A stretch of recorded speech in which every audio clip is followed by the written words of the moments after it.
హంసే జుడ్జా ఉన్నారు మిమ్మల్ని. దానికి మీరు డైరెక్ట్గా ఆన్సర్ చెప్పకుండా చిట్ చాట్లో ఏదో చెప్పి వదిలేశారు. ఇక్కడ ఆన్ రికార్డ్ కెమెరాలు ఏం చెప్పారు ఆయన, కానీ ఆయన రేవంతాజీ అని పాజ్ ఇచ్చి పర్టికులర్గా మాట్లాడాడు. అది అంటే రాష్ట్ర ప్రభుత్వం గత 10 సంవత్సరాలు కేసీఆర్ గారు ఏ రోజు కూడా సహకరించలేదు, సహకారం తీసుకోలేదు, కేంద్ర ప్రభుత్వంతో కలిసి రాలేదు, మాకు అనుమతులు అడగలేదు, మమ్మల్ని నిధులు అడగలేదు. జస్ట్ అప్కే ప్యార్ రహేతో బస్ హే ప్యార్ మే మై మర్ జాऊंगा అని చెప్పి మెదక్లో ఒకసారి అన్నాడు. ఆయన ప్రేమ అడిగిండు, నువ్వు మాత్రం నిధులు అడుగుతున్నావు, నిధులు అడగాలంటే మాతో కలిసి ఉండాలన్నాడు. నేను కూడా కలిసి ఉంటా, కలిసి పనిచేద్దాం. వికసిత్ భారత్ నీకుంది, తెలంగాణ రైజింగ్ నాకుంది, ఈ రెండు కలిస్తేనే ఈ దేశం రాష్ట్రాల అభివృద్ధి జరగకుండా దేశం అభివృద్ధి జరగదని నేను చెప్పిన, ఆయన కూడా అదే ఆమోదించను.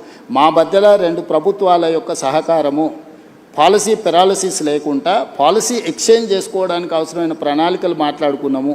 మోడీ గారికి నా కమిట్మెంట్ తెలుసు పాలిటిక్స్లో, ప్లస్ నేను నడుపుతున్న ప్రభుత్వం విధానం కూడా ఆయనకు తెలుసు. కాబట్టి రాజకీయాలకు తావులేదు. ఆయన ఒకవేళ అక్కడ మాట్లాడినుంటే, పరేడ్ గ్రౌండ్లో ఇదే మాట్లాడినుంటే పార్టీ మీటింగ్ కాబట్టి చెప్పేటోని. మేము కలిసి పాడుకున్నదే ప్రభుత్వ అధికారిక కార్యక్రమం, మైకుల ముందలే ఇద్దరం మాట్లాడుకున్నాం. దీంట్లో ఒకవేళ నువ్వు అనుకున్నది ఉంటే తెర వెనుక కూడా మాట్లాడుకోవచ్చు కదా నర్సింగ్. అవును. కాబట్టి ఆయన తెలంగాణ రాష్ట్రానికి ఇబ్బంది పెట్టడం కోసం బహుశా మిమ్మల్ని అలా ఇన్విటేషన్ అందరు ఎదురుగానే మాట్లాడిండు. ఇది అందరు బహిరంగంగా జరిగిందే. ఆయన ఓపెన్ ప్రపోజల్ కలిసి రమ్మని తెలంగాణ ప్రభుత్వానికి ఇచ్చిండు, కేంద్ర ప్రభుత్వంతో కలిసి రమ్మని.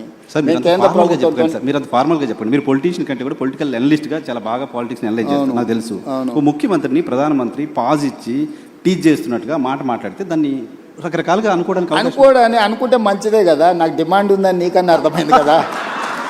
పోనీ రేవంత్ రెడ్డికి డిమాండ్ లేదు, అవుట్డేటెడ్ కాదు, రేవంత్ రెడ్డికి డిమాండ్ ఉంది అనేది అర్థమైంది కదా.